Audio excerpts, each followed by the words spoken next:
Hey everyone, this video is about basic concepts in assessment. So first, selecting assessment tools. One important thing to consider when assessing is whether or not you can trust your assessment. This involves asking what exactly it is you're wanting to know from your assessment. This may be information for diagnosis, a psychosocial history of your client, specific symptoms, lots of different things. So based on what it is that you're trying to find out, that's going to influence what you choose to use when assessing. Each goal will have slightly different approaches. For example, if your goal for assessment is to be able to diagnose the client, a diagnostic interview or perhaps a specific self-report measure may be the best options. If you're trying to track life impairment, however, something like a behavioral observation might be more helpful. So that's the first thing to figure out. What exactly are you trying to get out of your assessment? Then you want to know whether or not the tool or tools that you've selected, so interview, self-report, observation, and I'll go over those later, will provide you with a trustworthy answer. This involves looking at reliability, validity, feasibility, and cultural sensitivity for that particular tool. And we're going to go through each of those next. We'll start with reliability. Summarized, reliability basically says that the responses that you're going to get using this tool will be consistent. They shouldn't change from one moment to the next, and they shouldn't change from one item on the questionnaire to the next. So an everyday example would be a scale.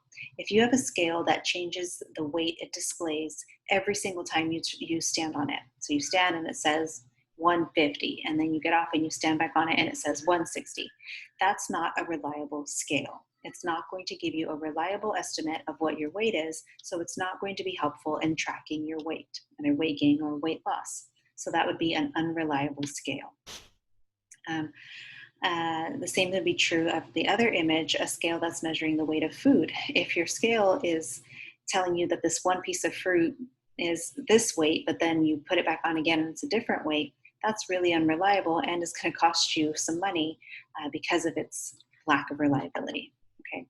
Another example would be if you're doing a self-report measure and the first question about anxiety, for example, shows that you're so anxious that you're unable to function, but then the next one says that, well, no, your anxiety, according to this item, shows that you're actually doing completely fine.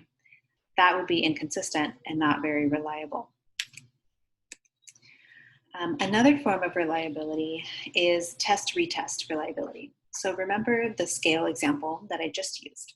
If you weigh yourself every minute and the number you see on the scale changes every single time, this, as I mentioned, is an unreliable way of tracking weight loss or gain. So this has poor test-retest reliability because when you take it one time and then when you take it again, the numbers are drastically different. So that's poor test-retest reliability. Something with strong test-retest reliability is going to have relatively stable scores when you administer it repeatedly in a short amount of time.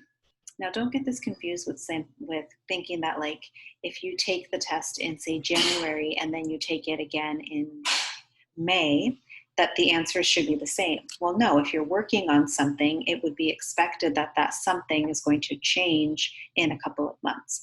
What we're talking about here is like moment to moment. Okay, so here's a clinical example. Let's consider perhaps that you're tracking panic attack severity at the beginning of each session. And the first time you were to ask your client, rate your panic attack severity from 0 to 5, with 5 being you feel like you're going to die. And they say 4. Okay. Then the next session you say, okay, we're going to rate your panic attack severity again.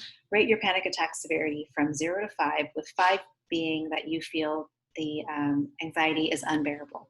And the client says, okay, that's a 5. Well, that may make you think that this person's anxiety or panic attack severity has increased because it went from a 4 to a 5. But the problem here is that the questions you asked were different. They didn't have test-retest reliability because you used a different question that is framing the anxiety and the panic attacks differently. So you're not really tracking progress, okay? You want to use consistent questions, all right? So that's just another way of kind of thinking about this. So then we have internal consistency reliability. And this is asking how well does the measure test different components of the same construct? So ideally, all of the items on an assessment are consistent and measure the construct accurately. If it asks about happiness in two ways, like I feel happy, and then another question says I'm happy more days than not, the score should be pretty similar because they're asking about happiness, the same construct, in just slightly different ways, okay? And so that should have, those two questions would have strong internal consistency reliability. Now, if you have something that's measuring depression, let's say, and one of the items is, I feel down most of the day, and the other item is, I feel like everyone is out to get me, that second item isn't really something that's going to be reflective of depression. That tends to be more of a paranoia type question, as opposed to the I feel down most of the day, which is a depression related symptom. Okay, so in that case, a measure that had those two items would have poor internal consistency reliability because one question is getting at depression and the other one is getting at paranoia. Okay. Another example would be the Beck Depression Inventory, which is a very common, very reliable measure of depression. And it looks at different components of the DSM that are consistent, different components of depression from the DSM that give you kind of different facets of depression. So it basically looked at the DSM and saw what are the different symptoms and created questions out of them. So things like being sad all the time, feeling guilty, crying spells, all of those things that may be indicative of depression are included in this measure. So it has strong internal consistency reliability because all of the questions are assessing depression, and it provides a well-rounded assessment of the different ways that depression may manifest in an individual's life. Okay, so maybe for this person, their depression comes out through isolation very strongly. And if you don't have isolation as one of your questions, you may be missing that part of their depression. So how do we support reliability in our assessments? How do we apply it? How do we make sure that how we are assessing is supporting reliability? One way is to assess the same areas for each client. For example, be sure to assess each life domain for every client, occupation, relationships, symptoms, and so on, so that you have a holistic view of the person and you can assess whether their symptoms are impacting them in different areas of their lives. You also want to use tools that have strong internal consistency reliability. There are several reputable measures that are accessible to you that have strong reliability and may be especially helpful when diagnosing. I've already mentioned the Beck Depression Inventory, but there are similar inventories for anxiety, PTSD, internalizing and externalizing behaviors, and so on. So being thoughtful about the self-report measures you pick is also helpful. You can also work collaboratively with the client to create symptom tracking measures that are descriptive and observable. For example, with the panic attacks, having the client select what the anchors are going to be, asking them something like, what does your most severe panic attack look like? And having that be your 5, as opposed to just making up some arbitrary anchor. Or having the client describe what the panic attack feels like for them and including physical manifestations. Like a 5 could be heart palpitations and sweating and feeling shortness of breath, right? And so that's what your 5 would be, versus a more minor panic attack for them might just be feeling nauseous, right? So this can ensure reliability for this client. Another way to apply reliability is to create SMART goals so that you can track progress in a specific, measurable, and realistic manner. So SMART goals are specific, right? So they're not going to be super broad, like feel better. Okay, they're going to target specific symptoms. They're measurable, meaning you can observe them.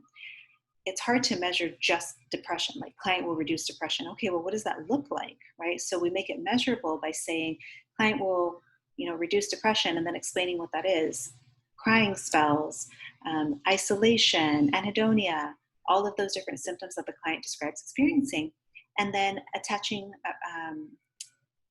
ratings to them, right? So they're going to reduce that depression from, say, it's happening 7 times a day to maybe 5 times a day, okay? And so that helps us to make sure that our assessment tools are reliable at the beginning, middle, and end of therapy. Okay, The next concept to keep in mind with assessment is validity. And validity is asking, does the assessment measure what it is intended to measure? So whereas reliability is really just looking at stability over time and across items, validity is looking at, does this assessment capture what I want it to capture? If it's a depression inventory, is it actually measuring depression? Okay, so you can have a super reliable measure that will give you consistency across time, but it might not be valid if it's not getting at what you want it to. Okay. So this is where we see that relying on just one form of assessment isn't always the best approach. So for example, if you only use a clinical interview, that's going to have its limitations. Remember that a verbal report can be unreliable sometimes. The client may be embarrassed about sharing certain information. You may not ask the right questions. They may not be truthful. So it's helpful for validity purposes to have more than one form of assessment. Okay, construct validity. Does the measure capture the construct it is intended to? Okay, so this is basically what we think about when we think about validity. This is the one that we're talking about in most cases. Remember that you can't observe constructs directly, right? You can't look at someone and say, oh, that's PTSD necessarily, right? You can look at symptoms of a disorder, symptoms of the construct, but we can't track the construct itself. It's not like saying, I'm going to count how many chairs there are in a room, okay? So we want to create items that are reflective of symptoms that are often tied to that construct. So very similar to what I was talking about with the Beck depression inventory and how depression manifests in all these different ways. So we want to make sure that our measure captures all those different ways, okay? So you want to measure for PTSD, for example, the different indicators of PTSD in your assessment so that you can really capture PTSD, the construct. Okay, so to have construct validity for PTSD, this would include questions like about avoidant behavior, questions about intrusive symptoms, questions about nightmares, about anxiety, all of those different symptoms that we classically think of with PTSD. Okay, you wouldn't want a measure that only places emphasis on one of the indicators like anxiety, but not enough on all the others, because then it's not truly reflective of PTSD as a whole, and it has low construct validity. It might be more reflective of anxiety instead of PTSD. Next is criterion validity, and this is asking, does the measure correlate with some external independent indicator of the same concept that the instrument's trying to measure? Basically, it's saying if your assessment is for depression, does that assessment correlate with other measures of assessment? With other measures of depression. Okay, so this is again where it's helpful to use multiple strategies to assess and then compare to see if they're consistent with each other. If your clinical interview is indicating depression, but your depression self-report measure does not, then what do you do there, right? Something isn't consistent, so maybe you add in another assessment tool or you add more questions to your clinical interview, okay? So let's look at an example here with an instrument that's measuring acute psychosis. Okay, so you have this measure, it's looking at psychosis. And you find that someone who scored high on it has also been diagnosed with a psychotic disorder by an independent diagnosing professional. This would mean that your assessment tool has high criterion validity because it's consistent with an independent screener who also found psychosis. Okay, if it were that the person scored low on your measure for psychosis, but were diagnosed with psychotic disorder by an independent professional, there's low criterion validity because it's not consistent across assessment types. In the second example, finding that scores on this psychosis scale correlate with scores on an established measure, in this case, the schizophrenia test and early psychosis indicator. This again also has high criterion validity because your measure of psychosis is yielding the same or similar results as a well-established measure of psychosis. Okay, so that's Criterion Validity. How do we apply this?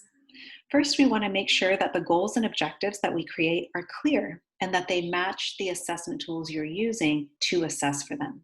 For example, if your goal is to diagnose, make sure to focus your assessment on that, likely including self-report measures and a diagnostic clinical interview.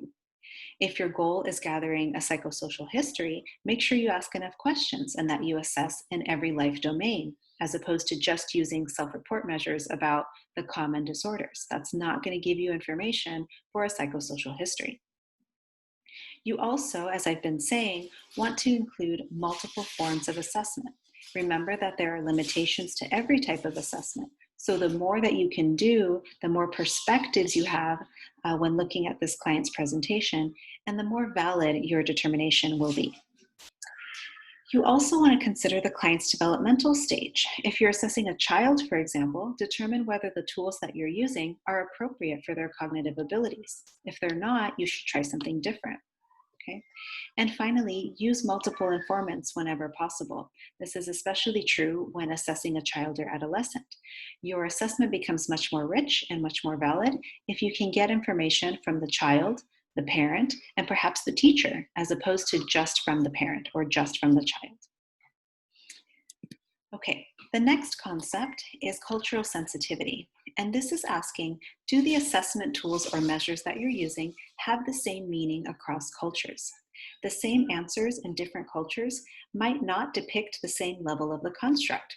Consider differences in respect that might be evident in different cultures. Saying something like, my parents annoy me, on an assessment measure, for example, could be considered really severe and really disrespectful by a child who's been raised in a collectivistic culture where respect is really, really important, and saying something like my parents annoy me would be a huge negative, right?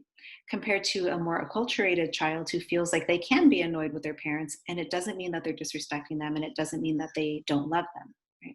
So that would be a cultural nuance to consider. Another thing is, if the measures or the terms or the questions you're using have been translated, was that translation done correctly? There are certain cultural idioms and figures of speech that don't translate well or directly, so you want to make sure that if you are using a translated item, that it actually still means the same thing in the different language. Finally, feasibility. And when boiled down, this basically means, will the instrument work for you? Or will the assessment strategy work for you? And I have some questions here. Is it age appropriate, culturally appropriate, informative, accessible, time efficient? So one big one here, time efficient. If your assessment takes 8 hours, that's going to be really difficult to do in one setting, obviously, one sitting. So you're going to have to either break it into like hour or 2 hour segments, or find a shorter assessment tool, especially if you only have a very small amount of sessions. Is it accessible? Some self-report measures can be really awesome, but you have to pay a lot of money to use them, and perhaps your agency doesn't have access to them, so that tool would not be accessible. Some instruments also cost a lot of money, and you might not be able to use them either. So those are just some things to consider with feasibility whenever you're selecting assessment tools, whether you're using one or several, though I encourage you to use several, okay? So we have reliability, which is looking at stability and consistency. We have validity, does the construct measure what we want it to? Cultural sensitivity, that has to do with the tool itself being appropriate for this particular client in this particular setting. And feasibility, can you actually use it? Will it work for you? Thank you. Let me know if you've got any questions.